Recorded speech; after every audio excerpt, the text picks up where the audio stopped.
कमी इथे या होतं. भिंतीत टोकदार बाजूकडून का ठेकायचा किंवा सुरीनं फळ सहज का कापलं जातं, मार्क मॅडम. पिनीकडनं टोकदार बाजूकडूनच आपण का घुसवतो, तर हा क्षेत्रफळ कमी प्रेशर जास्त, एरिया स्मॉलर प्रेशर असं झाल्याचा अर्थ.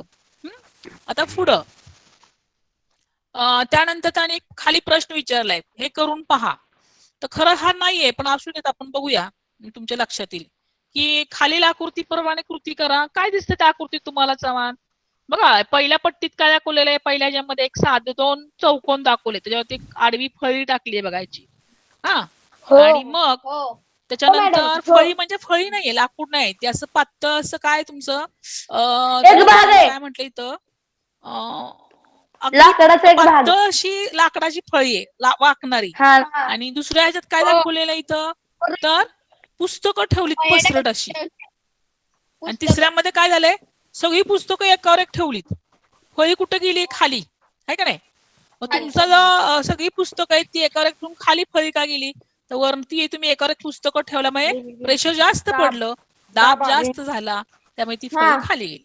प्रेशर इन्क्रीज झालं, एरिया स्मॉल झाला ना, आता छोट्या एरियात सगळं बसलं, त्यामुळे ती फळी खाली गेली. इकडे एरिया पसरलेला होता. अशा पद्धतीने ते आहे, फोर्स अँड प्रेशरचा हा संबंध लक्षात ठेवा. तर आणखी आता युज युअर ब्रेन पॉवर तुम्हाला नाही येते, पण आपण थोडंसं घेऊया, असू काय तुमच्या लक्षात येईल. युज युअर ब्रेन पॉवर, तो डोकं चालवा. भाजीची पाठी डोक्यावर घेऊन जाणारी भाजीवाली पाठीखाली चुंबळ का घेते, चुंबळ घेतल्यामुळे काय होतं, तो जो असतो का नाही तुमचा, तो चुंबळ असल्यामुळं तिची पाठी व्यवस्थित का बसते, तर त्या चुंबळीचा आकार कसा असतो, पसरट असतो, त्याच्यामुळे ते प्रेशर दाब बरोबर ते बसतं.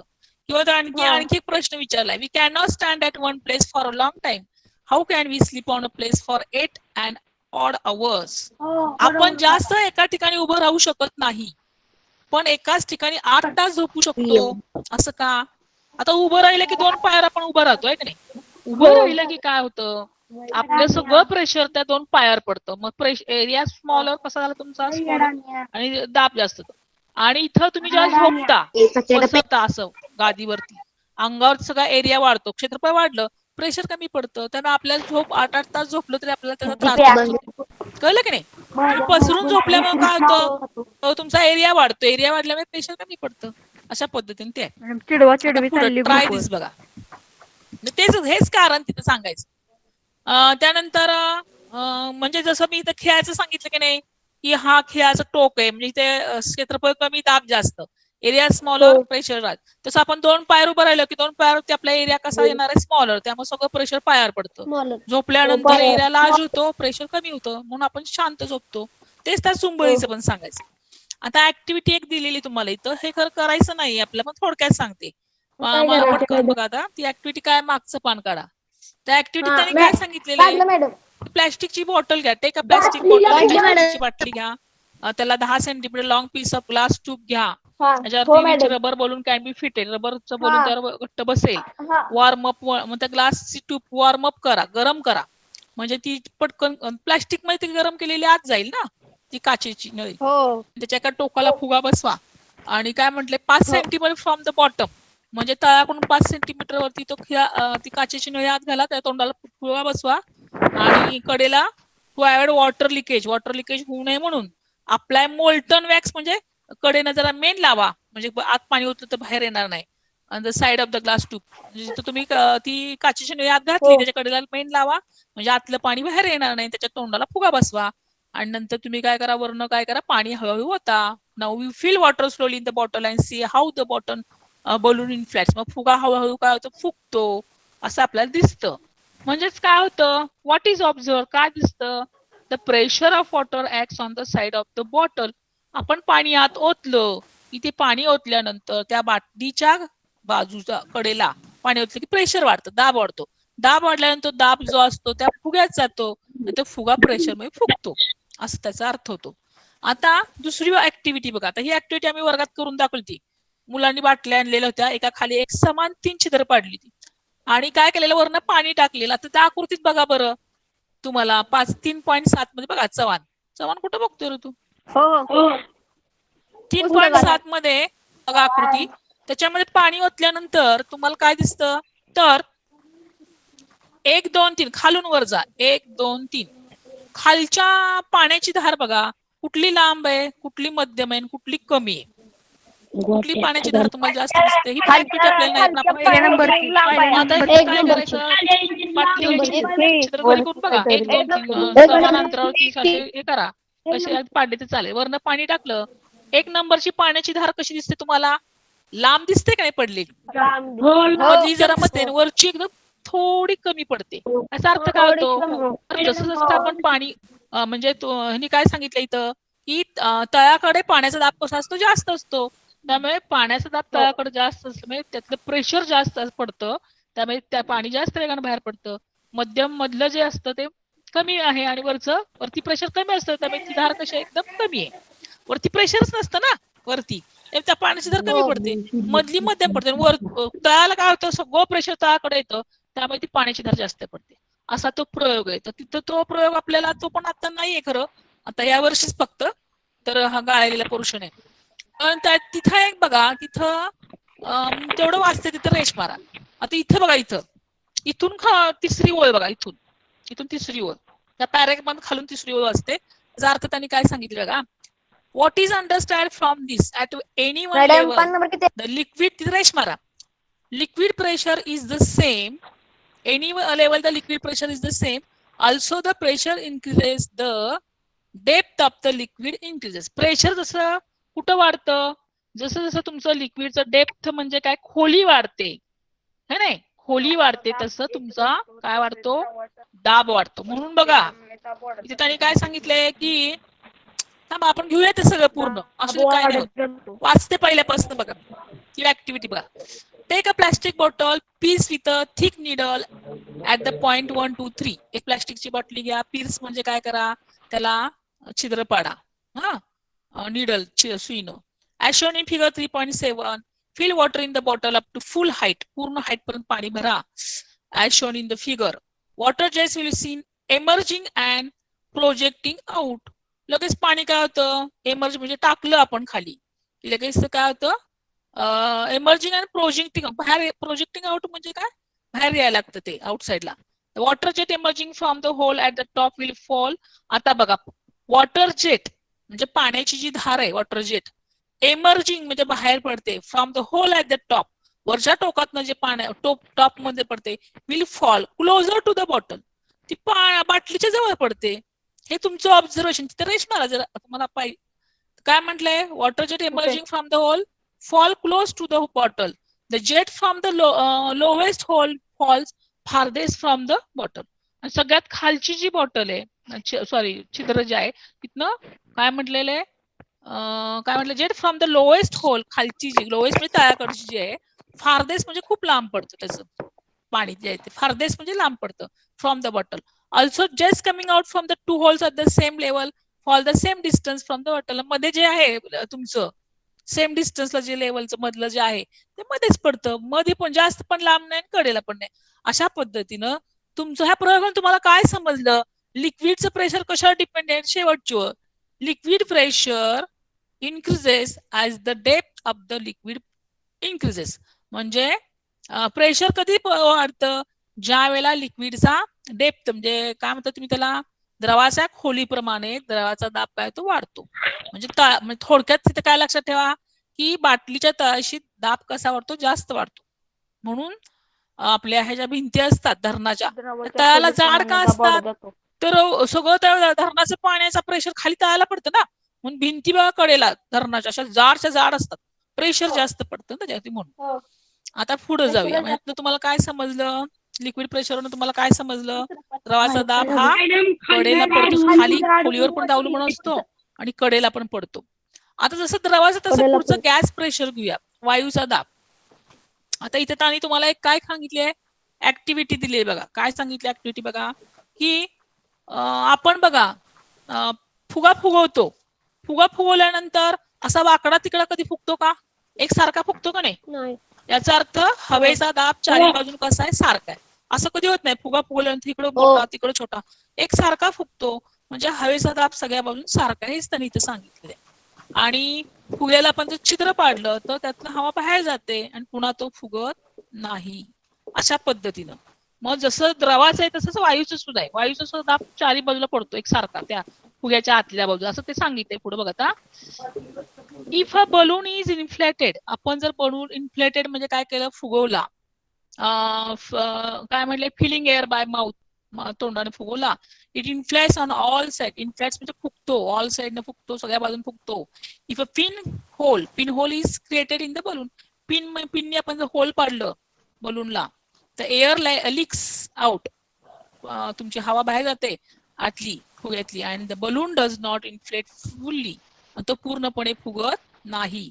इट इज रिअलाइज दॅट, काय कळतं, that like a liquid, gas also exerts pressures on the wall of the container. द्रवाप्रमाणे वायूचा दाब सुद्धा त्या फुग्याच्या आतल्या बाजूनं एक सारखा असतो, रेश मार देतं. Gas also exerts pressure on the wall of the container in which it is enclosed. All gases and liquids have a common name. ना इथपर्यंतच घ्या, कळलं का? जसं पाणी आपण बाटलीत ओतलं की बाटलीच्या चारी बाजूला त्या पाण्याचं काय पडतं, दाब पडतो, तसं हवेचा दाब सुद्धा चारी बाजूला पडतो. मग आता त्यांनी ते सांगितले, गॅस आणि लिक्विड, वायू आणि हवा याला एकत्र म्हणून फ्लुइड म्हणतात. द्रायू म्हणजे काय, द्रव आणि वायू, त्याला फ्लुइड म्हणायचं. म्हणजे द्रव आणि वायू एकत्र म्हणून त्याला, म्हणजे द्रव आणि वायू म्हणजे काय, पाणी आणि हवा याला काय फ्लुइड म्हटलेले, द्रायू असं मराठीत त्यांनी म्हटलेले. द्रव आणि वायू यांना द्रायू असं म्हणतात. आता त्याने काय सांगितलंय की, मग तेच पुढे वाक्य सांगितले, पुन्हा तेच घेतले बघा, तिथे रेश मारा. फ्लुइड्स इन अ कंटेनर, म्हणजे कोणत्याही भांड्यामध्ये असलेला जो द्रव पदार्थ असतो, द्रव म्हणजे द्रव आणि हवा, एक्झर्ट्स pressure from within on the wall, wall वरती पण प्रेशर एक्झर्ट करतं, बॉटम वरती सुद्धा करतं कंटेनरच्या. म्हणजे त्या जे फ्लुइड आपण ओततो त्याचं, आता इथं माझ्याकडे काय आहे, बाटली, ह्याची बाटली आहे, कशाची, तुमच्या ह्याची आहे, सॅनिटायझरची. आता इथं आपण फ्लुइड टाकला की नाही, तर ह्या फ्लुइड जो आहे तो काय करतो, ह्या वॉलच्या कंटेनरवर पण प्रेशर एक्झर्ट करतं आणि तळाला पण प्रेशर एक्झर्ट करतं. ज्याचा अर्थ काय होतो बघा, fluid in a container, container मध्ये एक्झर्ट प्रेशर एक्झर्ट करतं from within the wall, wall वरती करतं, and bottom of the container, म्हणजे बॉटमला पण प्रेशर असतं आणि कडेला पण प्रेशर असतं. आलं का लक्षामध्ये? And fluid enclose in containers एक्झर्ट्स pressure equally in all, हे प्रेशर सगळीकडे इक्वल असतं, in all direction at a point with in a fluid, जिथपर्यंत फ्लुइड आहे तिथपर्यंत सगळं प्रेशर इक्वल असतं, कडेला आणि खाली. कळलं का? असं. आता पुढं हे झालं तुमचं, कसं झालं हे, गॅस प्रेशर आणि लिक्विड प्रेशर. लक्षात आलं? प्रेशर नेहमी चारी बाजूला सारखं असतं, तळाला पण सारखंच असतं, आणि तळाला जास्त असतं ते. आता पुढं ऍटमॉस्फेरिक प्रेशर. ऍटमॉस्फिअर म्हणजे वातावरणाचा दाब. आता आपल्या चारी बाजूला हवेचं आवरण आहे, त्या आवरणालाच वातावरण म्हणतो आपण. आणि ते किती किलोमीटर पर्यंत आहे, 16 किलोमीटर पर्यंत आहे, आणि 400 किलोमीटर पर्यंत आहे. 400 किलोमीटरच्या पुढे तुम्ही वर गेला ना, हवा आपल्याला घेता येत नाही. मग बघा ते गिर्यारोग ऑक्सिजनचं नळकांड लावतात आणि ऑक्सिजन घेतात, आणि मग अशा प्रकारे हवेमुळे निर्माण झालेल्या दाबाला वातावरणीय दाब म्हणजेच ऍटमॉस्फिअरिक प्रेशर असं म्हटलेलं आहे. तर इंग्लिशमध्ये बघा काय म्हटले, air surrounds the earth from all side. Earth म्हणजे काय, पृथ्वीच्या चारी बाजूला हवा पसरलेली आहे. This layer of air is called atmosphere. रेशमाला पूर्णपणे तिथं हवेचा हा जो थर आहे, आवरण आहे, त्याला काय म्हणायचं, वातावरण. वात म्हणजे हवा, आवरण, हवेचं आवरण. पृथ्वीच्या सभोवती चारी बाजूला हवा आहे, त्याला आपण वातावरण म्हणतो, त्याला ऍटमॉस्फिअर असं म्हटलेले. मग काय म्हटले, air surround the earth from all side. All side मध्ये एअर आहे, आणि त्याच्यात जो थर आहे, लेअर आहे, हवेचा थर आहे पृथ्वीच्या सभोवताली, त्याला ऍटमॉस्फिअर असं वातावरण म्हणतो. त्या ऍटमॉस्फिअर एक्झिस्ट किती किलोमीटर पर्यंत हवा आहे रे आपल्या पृथ्वीपासून, 16 किलोमीटर पर्यंत आहे बघा. हवेचं काय म्हटलंय, ऍटमॉस्फिअर एक्झर्ट्स, पृष्ठभागापासून 16 किलोमीटर उंचीपर्यंत वातावरण आहे. त्याच्यानंतर 400 किलोमीटर पर्यंत आहे, पण कमी कमी कमी कमी आहे.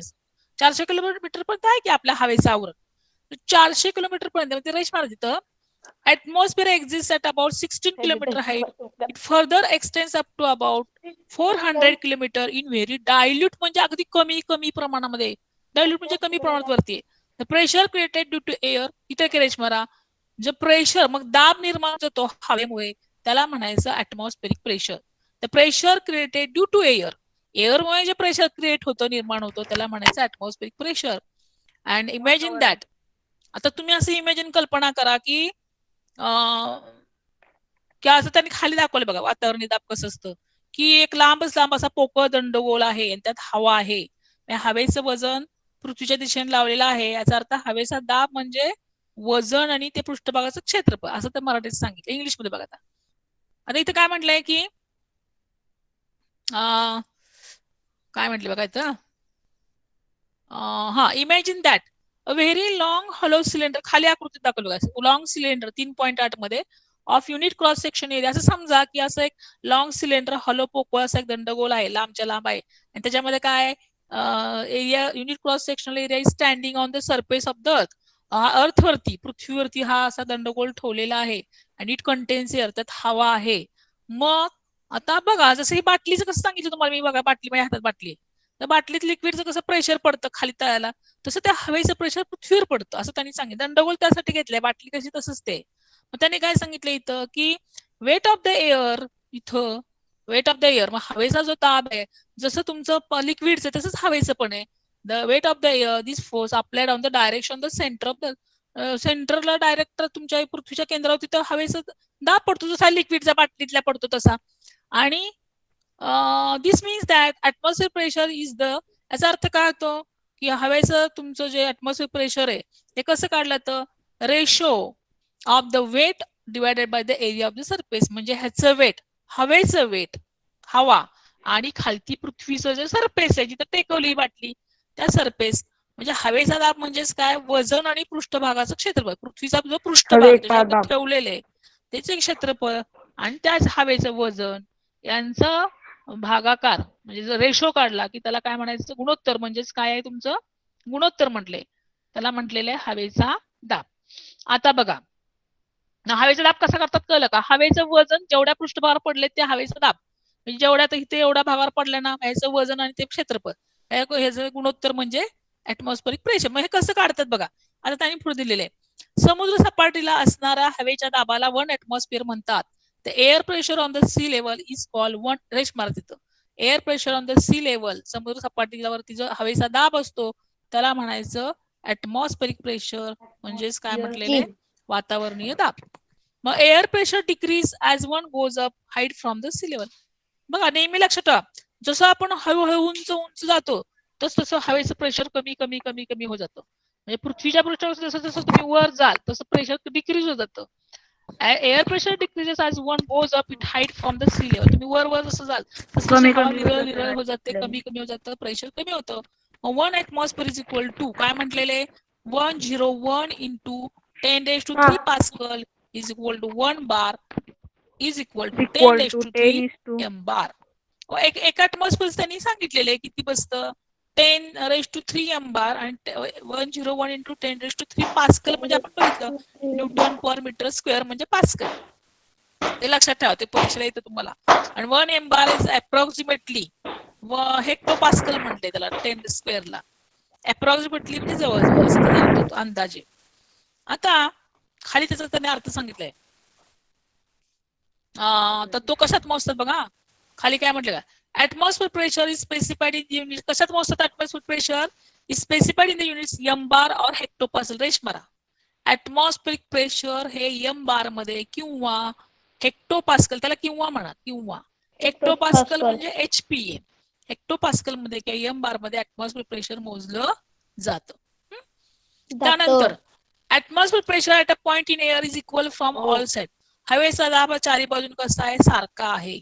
मग त्यानंतर काय सांगितलं इथं की how is this pressure created, हे दाब कसा निर्माण होतो, इफ तुम्ही समजा ते हवा काय केली, if air exist in close container, तुम्ही जर क्लोज कंटेनर मध्ये त्या हवा ठेवली ते एअर मॉलिक्युल्स, तर ते दाखवलंय त्या चित्रात बघितलं लक्षात की एअर तुम्ही समजा क्लोज कंटेनर मध्ये एक्झिस्ट केलं, आत घातली, एअर मॉलिक्युल्स कसेही पळतात रॅन्डम मोशन मध्ये continuously hit the walls of the container, त्या आतल्या बाजूला कंटेनरच्या आत ते आपटतात, कसे इकडे तिकडे हवा जाते, कण जातात त्याचे.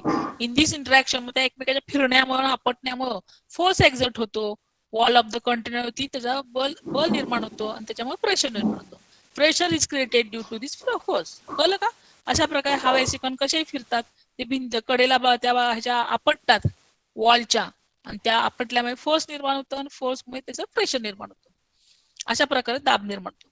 We constantly bear the atmosphere. आता बघा, आता एक लक्षात ठेवा, आता आपल्या डोक्यावरती एवढं प्रचंड प्रमाणात हवेचा दाब, आपण चिरडलो जातो का, आपल्या डोक्यावरती किती हवेचा दाब आहे माहितीये का? 1 atmosphere is equal to 10 raised to 101 into 10 raised to 3 pascal, म्हणजे 1000 पेक्षा जास्त येतो. हजारो यापेक्षा जास्त येतो न्यूटन पर मीटर स्क्वेअर म्हटले. मग आपण चिरडलो जातो का? नाही जात. कारण का आपल्या शरीरामध्ये रक्तवाहिन्या आहेत, त्याच्यामध्ये हवा आहे. उत्तर खाली सांगितलं का? ही constantly bear the atmosphere pressure on our heads. आपल्या डोक्यावरती हवा आहे, हवेचं प्रेशर आहे. हवेवर the cavities in our body. आपल्या शरीरातली जी कॅव्हिटी आहे, जी पोकळी आहे, म्हणजे पोकळ्या ज्या आपल्या शरीरातल्या रक्तवाहिन्या आहेत, ह्या सगळ्या आहेत. ऑल्सो फिल्ड विथ एअर, हवेने भरलेल्या आहेत. Arteries and व्हेन्स. आर्टरी म्हणजे काय? धमन्या. वेन म्हणजे शिरा, निळ्या रंगाच्या, ह्याला वेन म्हणजे अशुद्ध रक्त असतात. आणि तुमच्या आर्टरी म्हणजे काय? शुद्ध रक्त असते. Arteries and veins are filled with blood. रक्त भरलेलं आहे त्याच्यामध्ये. Therefore we do not get crush under water and due to the atmosphere pressure as the pressure is balance. मग त्याच्यामुळे काय होतं? आपण जरी पाण्यामध्ये असलो किंवा हवेमध्ये असलो, we do not get crush under water and due to atmosphere pressure as the pressure is a balance. हे कशामुळे मग आपण का क्रश होत नाही पाण्यामध्ये किंवा ॲटमॉस्फिअर प्रेशरमध्ये? तर आपल्या शरीराच्या आतमध्ये काय वाहिन्या ज्या आहेत, कॅव्हिटीज ज्या आहेत, त्या भरलेल्या आहेत हवेनं. त्याच्यामुळे आपलं बाहेरचं ना आपलं प्रेशर बॅलन्स होतं, म्हणून आपण व्यवस्थित आहोत. आलं का लक्षामध्ये? रक्तवाहिन्या आणि काय सांगितलं त्यांनी की एअर, आर्टरीज आणि वेन्स. आपल्या शरीरातल्या ह्या सगळ्या वाहिन्या आहेत, ह्याच्यात सगळं हे एअर आहे, हवा भरलेली आहे, ह्याच्यामुळे आपलं बॅलन्स होतं. चला आता पुढे जाऊया. The earth atmosphere pressure decreases the height. तर हे लक्षात ठेवा. आपण जसं अर्थ ॲटमॉस्फिअर प्रेशर डिक्रीज होतं, जसं जसं तुम्ही उंच जाल तसं तसं हवेचं प्रेशर कसं होतं? कमी कमी होत जातं. आता इथं बघा आकृती, बघा ती काय सांगितली आकृतीमध्ये. 3.9 वातावरणीय दाब. आता जरा डोके चालवा म्हटले बघा. Use your brain power. काय म्हटलं इथं? ऍट द, ती आकृती नीट बारकाईने बघा. At the sea level. Sea लेवलला तुम्ही ॲटमॉस्फिअर प्रेशर किती आहे? आपण मगाशी बघितलं की इथं सांगितलं की 1 atmosphere equal to 101 into 10 raised to 3 pascal एवढं ऍक्ट होतं, आहे का नाही? On a table top to size. म्हणजे काय म्हटले? समुद्र सपाटीचं टेबला समजा 1 मीटर वर्ग पृष्ठभाग असला, हा टेबल आहे. त्या टेबलावरती समुद्र सपाटीपासूनच किती आहे सांगितले खाली इकडे बघा. 101 गुणिले 10⁻³ पास्कल एवढं प्रेशर ऍक्ट होतं टॉप पासून वरपर्यंत, 1 मीटर स्क्वेअर पर्यंत, top to the size of 1 metre square. तर under such heavy pressure why doesn't the table, table का क्रम्प होत नाही? टेबल एवढं प्रेशर मग टेबल का क्रम्प होत नाही? क्रम्प म्हणजे काय? तुटून का कोसळत नाही, असं उत्तर विचारलेलं आहे. तर ते आता नीट बघा.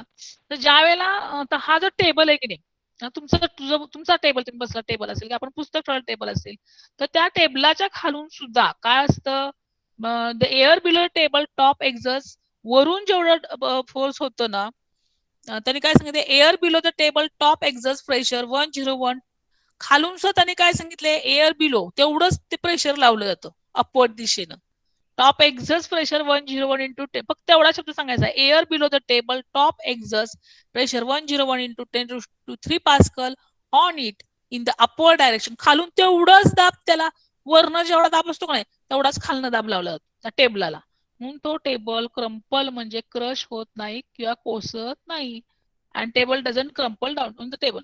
वरनं जेवढा दाब आहे तेवढाच दाब खालून लावला जातो, म्हणून तो टेबल काय होत नाही? तुटून कोसळत नाही. आता पुढे जाऊया. मॅडम क्रम्पल म्हणजे काय? आता हा भाग फार महत्वाचा आहे. बायोनॉन्स फोर्स, प्लावक बल म्हटलेले. आता इथे त्यांनी बघा तुम्हाला काय सांगितलेलं आहे इथं.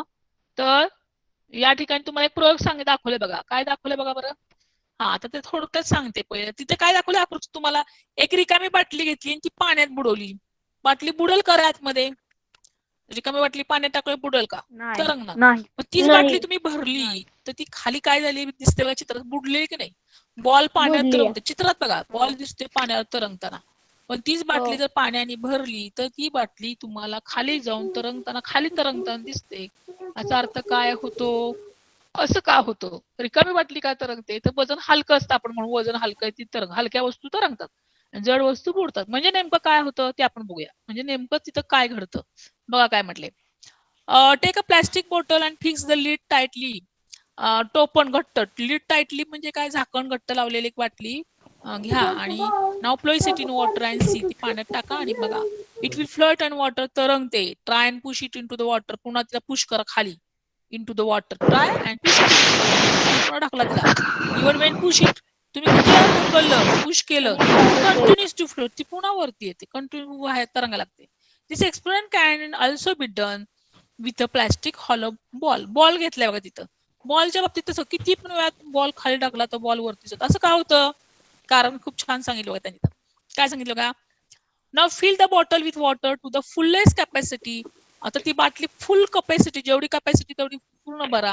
अँड क्लोज द लिड, त्याचं झाकण लावा. रिलीज इन वॉटर, पाण्यात सोडा.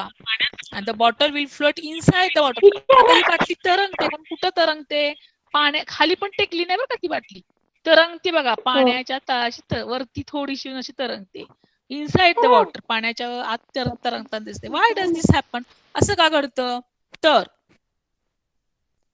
the empty plastic bottle floats on the surface of water. On the contrary, the bottle full of water floats inside the water but does not go to the bottom. हे आपण बघितलं. Empty bottle float होते, पण ती पाण्याने भरलेली बाटली काय होते? तळाला जात नाही, पण काय होते? Floats inside the water but does not go to the bottom. तळाला जात नाही, पण पाण्याच्या वरती तरंगते. The weight of the empty bottle, आता उत्तर बघा काय सांगते. Weight of the empty bottle is negligible as compared with the weight of the water inside. त्या रिकाम्या बाटलीचं वेट कसं आहे? अगदीच नगण्य, निग्लिजिबल नगण्य. कम्पेअर केलं तुम्ही कोणाशी कम्पॅरिझन केलं तर वेट ऑफ द वॉटरशी, पाण्यातल्या पाण्याची तुलना केली तर पाण्यापेक्षा तिचं वजन एकदम हलकं आहे.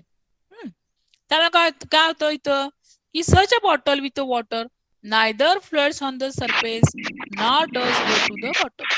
अशी बाटली काय सांगितली त्यांनी इथं की बाटली पूर्ण बुडत पण नाही. आता ती बाटली बघा, थोडस पाणी दिसते बघा निळ्या रंगाचं, पूर्ण बुडत पण नाही आणि वर पण येत नाही. याचा अर्थ पाणी भरलेल्या बाटलीवर. आता थांबा, पुढे काय सांगितले? पण नंतर काय सांगितले?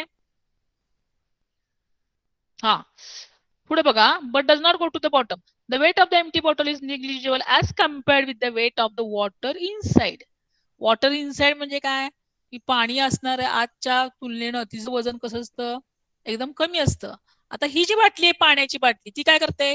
सच अ बॉटल विथ वॉटर, पाण्याची बाटली जी आहे विथ वॉटर, पाण्या असलेली बाटली जी आहे, नायदर फ्लोट, तरंगत नाही ऑन द सरफेस वरती, not does go to the bottom, बॉटमला पण जात नाही, म्हणजे वर तरंगत नाही, बॉटमला जात नाही. This means the force due to gravity acting downward. Gravitational force जर ऍक्ट करते, तिथे चित्रात बघा एफ जी म्हटले. एफ जी, जी म्हणजे काय? ग्रॅव्हिटेशन. तिच्यावरनं खालनं ग्रॅव्हिटेशनल फोर्स, डाऊनवर्ड म्हणजे खालून वरती. बाण बघा तो दाखवलाय त्या बाटलीच्या खाली, असा एक बाण दाखवलाय खालती आलेला पृथ्वीकडं, इथे एफ जी म्हटले. म्हणजे ग्रॅव्हिटेशनल फोर्स ऍक्ट करतं. Must have been balance by an opposing force on the upper direction F B. खालून ग्रॅव्हिटेशनल फोर्स आणि वरनं एक फोर्स, त्याचं नाव काय बघा? एफ बी म्हटले.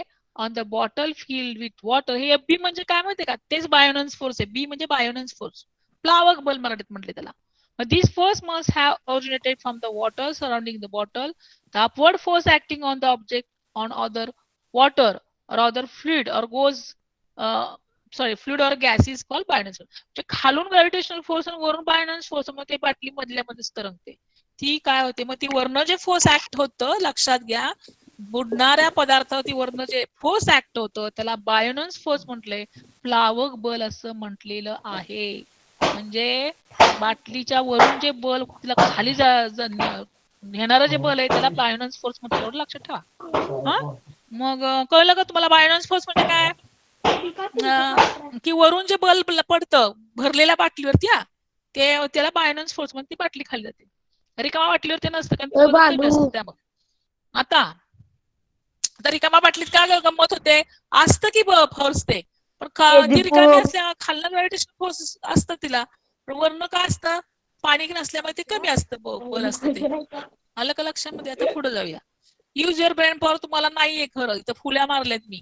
आपण थोडस मराठीत बघा काय म्हटलं त्यांनी इथं. विहिरीतून पाणी शेणताना दोराला बांधलेली बादली पाण्यात पूर्ण बुडालेली असताना जितकी हलकी वाटते, त्यापेक्षा ती पाण्यातून बाहेर काढताना जड का वाटू लागते.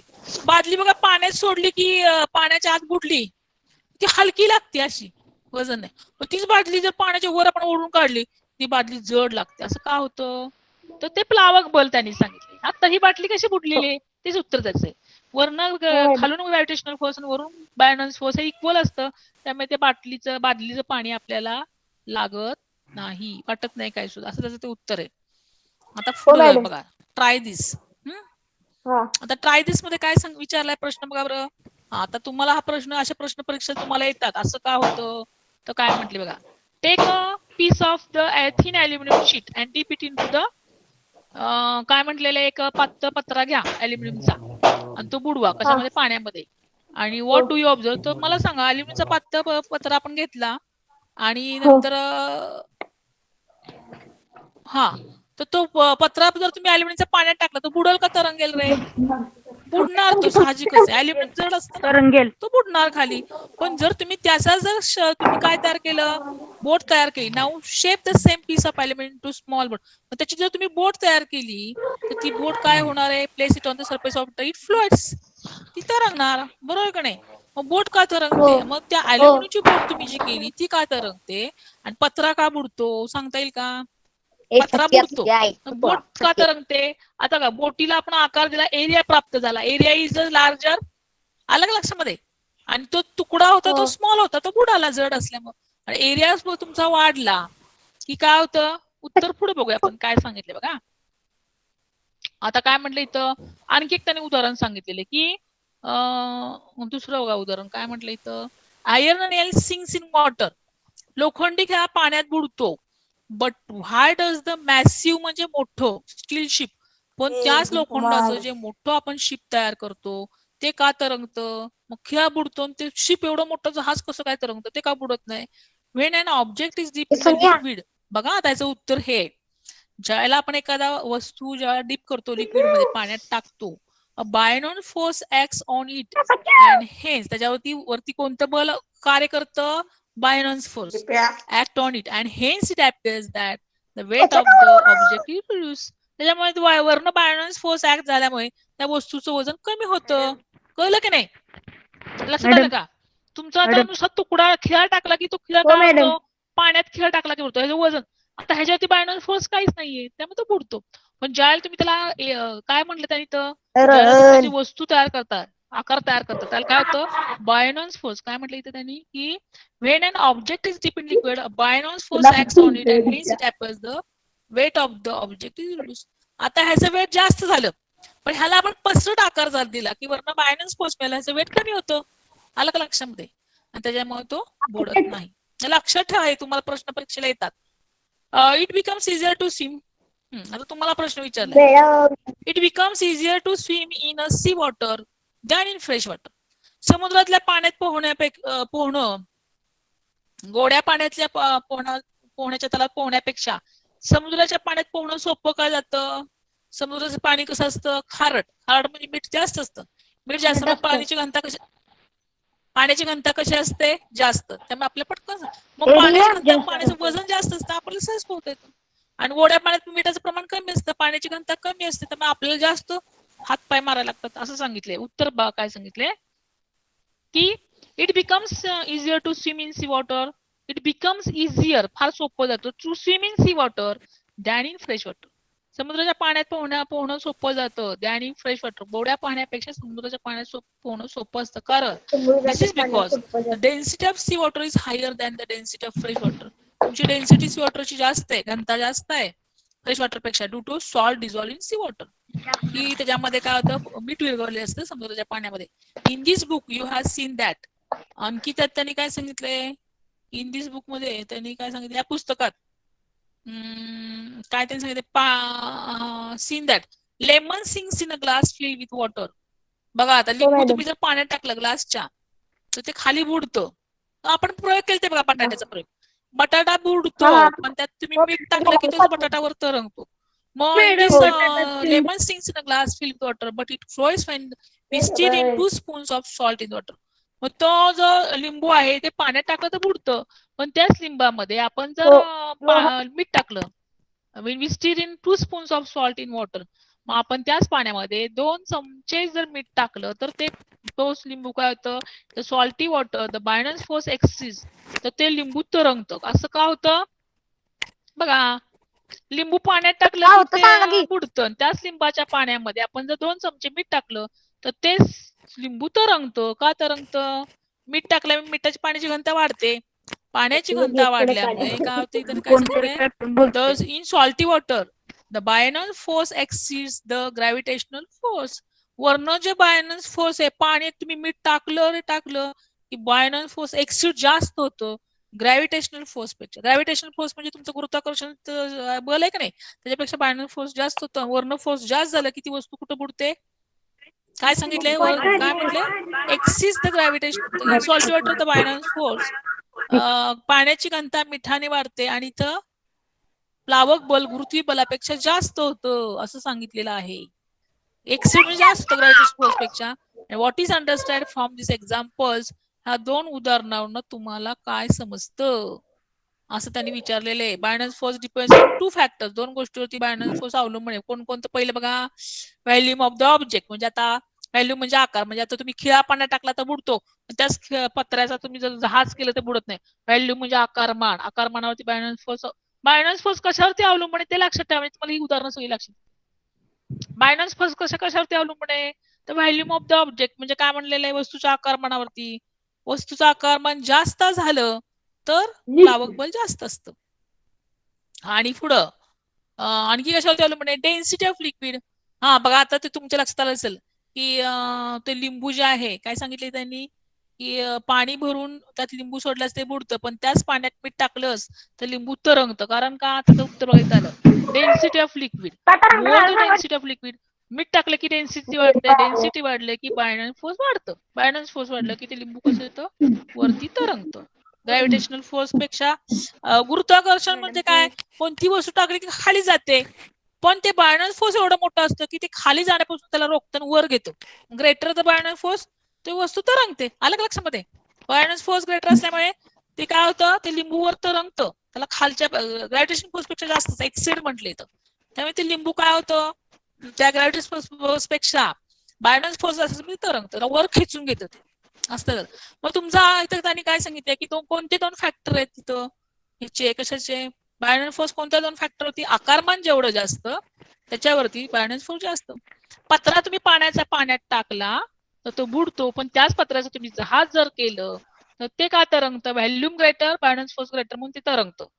Density of liquid. मीठ टाकलं की पाण्याची घनता वाढते. डेन्सिटी वाढली की बायनल फोर्स ग्रेटर होतं. कळलं का? Density of liquid and volume of the object या 2 गोष्टीवरती, ऑब्जेक्ट म्हणजे वस्तूचं आकारमान आणि तुमचं द्रवाची घनता, या 2 गोष्टीवरती बायनल फोर्स अवलंबून आहे. आता पुढे जाऊया. कळलं का? प्लावक बल. मला इथं आणखी सांगायचंय, पोहणाऱ्या व्यक्ती तरंगतात का रे? आणि न पोहणाऱ्या व्यक्ती का बुडतात? ते हातपाय हलवत नाहीत त्यांना का? पोहा येत नाही. त्यांचा आकारमान बघा. बुडणारी व्यक्ती बुडलो करत सरळ खाली जाते. कारण का? वजन त्यांचं कसं असतं? सगळं एकवटलं जातं, खाली जातं. पण पोहणाऱ्या व्यक्तीचा हातपाय मारतं का नाही? आकारमान वाढतं. बायनल फोर्स जास्त होतं. आकारमान वाढलं, व्हॉल्यूम ऑफ द ऑब्जेक्ट वाढलं की बायनल फोर्स जास्त होतं आणि तो जास्त सहज पोहतो. आता चला पुढे जाऊया. तर पुढे काय काय म्हटलं का? Do you know? मागचं पान काढा. Do you know how is it decided that an object left in liquid will get sink in the liquid? आता तुम्ही कसं ठरवणार? How it is decided? हे कसं तुम्ही ठरवणार? How it is decided की object left in liquid will get sink. आपण समजा एखादं ऑब्जेक्ट लेफ्ट टाकलं द्रवामध्ये तर ते सिंक बुडेल in the liquid, float on the surface, का पृष्ठभागावर तरंगेल, or will float inside the liquid, का तर द्रवाच्या आत तरंगेल. तुम्ही कसं ठरवाल? समजा बघा आता मागच्या एवढंच मी तुम्हाला सांगितलं, प्लावक बल जास्त असेल तर वस्तू तरंगते असं सांगितलं की तुम्हाला. तेच त्यांनी उत्तर सांगितले. सगळ्याचा सार आता इथे सांगितलं. Object floats on if the buoyant force is larger than its weight. Object float केव्हा होतो? जर बायनल फोर्स लार्जर असेल, त्या वस्तूच्या वजनापेक्षा जर बायनल फोर्स लार्ज असेल तर ऑब्जेक्ट तरंगतो. Object sinks if the buoyant force is smaller. Object कधी बुडतो? जर बायनल फोर्स, आता तुमचा खिळा का बुडला? तर बायनल फोर्स स्मॉलर. बायनल फोर्स ह्याच्यावर काहीच नसतं, आकारमान नाही ना याला. त्यामुळे आकारमान वाढलं की बायनल फोर्स वाढतं, आपण बघितलं. मग तो काय सांगितलंय? Buoyant force is smaller than its weight. वजनापेक्षा बायनल फोर्स कमी असेल तर ती बुडते, जास्त असेल तर तरंगते. आणि object floats inside the liquid the buoyance force is equal to its weight. आणि ते मधल्यामध्येच ती बाटली का तरंगत होती, तर ते बायनॉन्स फोर्स तुमचं इक्वल होतं. त्या वजना इतका असेल तर ती बाटली तरंगते. जास्त असेल तर बायनॉन्स फोर्स त्या ऑब्जेक्ट पेक्षा जास्त असते, लार्ज असेल तर ती तरंगते.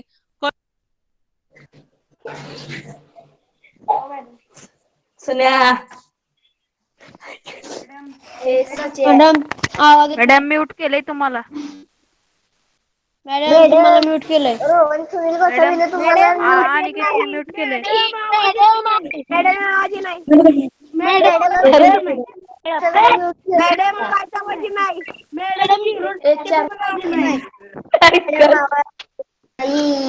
तुम्हाला दोघांना नवीन मॅडम आहे. तुम्हाला अनिकेतने म्यूट केलंय.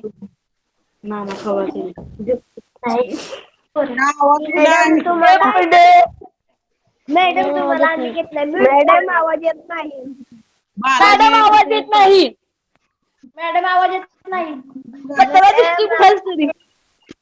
तनिष निर्जल की मोबाईल. आला का आवाज? आवाजच नाही. लाडू काय टाकलाय? हो आवाज आला का? अनिकेत मॅडम म्यूट केलंय. तनिष कसं काय डोकं डोकं हलवून टाकलंय? कळेल. हा ठीक आहे. आता म्यूट इथे करू. काय होतं की दगड खाली नुसता सोडला, येते काय ऐकू? तर तो लांबी जास्त आहे, पाण्यात पडलं की लांबी कमी होते. म्हणजेच काय होतं, कोणतीही वस्तू द्रवात बुडवल्यानंतर स्वतःच्या वजना एवढा द्रव बाजूला सरकवते. असा आता सोपा प्रयोग इथे सांगितलेला आहे. आणि तो खाली बघा, त्याची प्रिन्सिपल बघूया, म्हणजे हे आपल्या प्रकरण इथं संपतंय. काय म्हटलं इथं, वेन द दुसरा पॅराग्राफ बघा. वेन द स्टोन इज संक इन वॉटर, पान नंबर 20 वरती, ज्याला आपण पाण्यात दगड बुडवतो, तो साधा सोपा एक्सपेरिमेंट आहे. तर बायनॉन्स force acts on it in the upward direction, the weight of the stone act downward. Therefore, the force which acts on the downward direction is effectively reduced. त्यांनी ते काय सांगितले, पाण्यात दगड बुडवल्याने त्याच्या वरच्या दिशेनं बायनॉन्स फोर्स ऍक्ट होतं, दगडाचं वजन खाली दिशेने प्रयुक्त होतं, त्यामुळे एकूण बल कमी होतं, असं सांगितलं. जे दगड आपण पाण्यात बुडवतो की नाही, नुसता दगड धरला तर त्याला काहीच बायनॉन्स फोर्स नसतो. पण तुम्ही ज्याला तो दगड पाण्यात बुडवता, तर वाक्य पुन्हा असतं का, म्हणजे स्टोन इज अ संक इन वॉटर, ज्याला आपण पाण्यात बुडवतो, नुसता नाही, पाण्यात बुडवल्यानंतर the buoyance force act on it in the upward direction, buoyance force वरच्या दिशेने त्याला कार्य करतं. And the weight of the stone acts on downward, आणि खालच्या दिशेनं त्याचं वजन ऍक्ट होतं. अशा प्रकारे त्याचं वजन त्यामुळे कमी होतं. मग त्यांनी काय सांगितलंय, when and object is partially और फुली इमर्स्ड इन फ्लुइड. समजा तुम्ही तो दगड पूर्ण बुडवला तर तो पूर्ण पाणी बाजूला सरतो, म्हणजे तो कमी बुडवला तर कमी वजनावर पाणी बाजूला टाकतो. आणि त्याने काय सांगितलंय, when and object is partially or fully immersed in liquid, a force of Bion's force acts on it in the upward direction. Verna Bion's force act करतं. This force is equal to the weight of the fluid displaced by the object. मग तो जेवढं पाणी बाजूला सरतं, आपण हा भाग पुढच्या तासाला घेऊया, आता नको गडबडीत घ्यायला, तुमच्या डोक्यावर जायचं का. आता आज कोण कोण आले बघूया. चला, मलाच काय सांगू नका अजिबात, मला दिसते कोण कोण येते. मी घेते ना. बिसे, शंतनू बिसे दिसतोय का? हो बघत म्हण. दिसतोय का शंतनू बिसे? मॅडम कोण कोण दिसतंय इथं? बालाजी दिसतोय. मी दिसतोय का बालाजी मॅडम? आहे. वरद. मॅडम मी दिसतोय का? वरद बालाजी नाही दिसत. मॅडम शंतनू आहे, वरद आहे. मॅडम मी पण आहे. वरद. चार नीट मोबाईल. रोहन शिंदे म्हणजे शंतनू का? आणि आदित्य माने आहे. चारुदत्त शिंदे गायकवाड, प्रकाश सोनटक्के,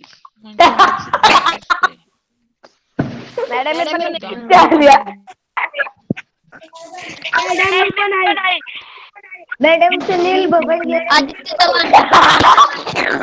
वेदिका सचिन शिंदे काय ओपन कर तुमचा सचिन शिंदे, संपत शिंदे, संदीप करळे आहे. सचिन शिंदे कोण रे?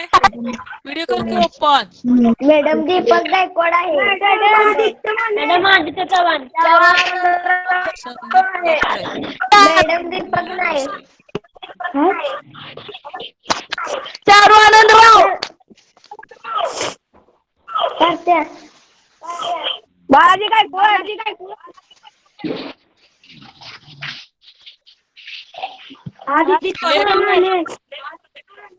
मॅडम की पकड आहे. Left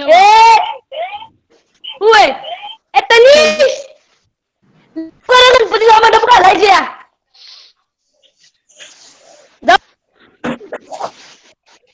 Balaji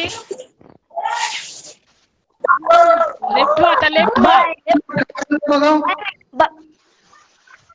madam bye madam bye madam bye madam bye madam.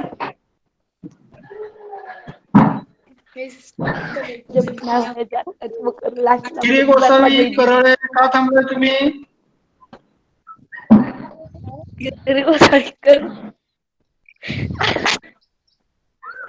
काय सर?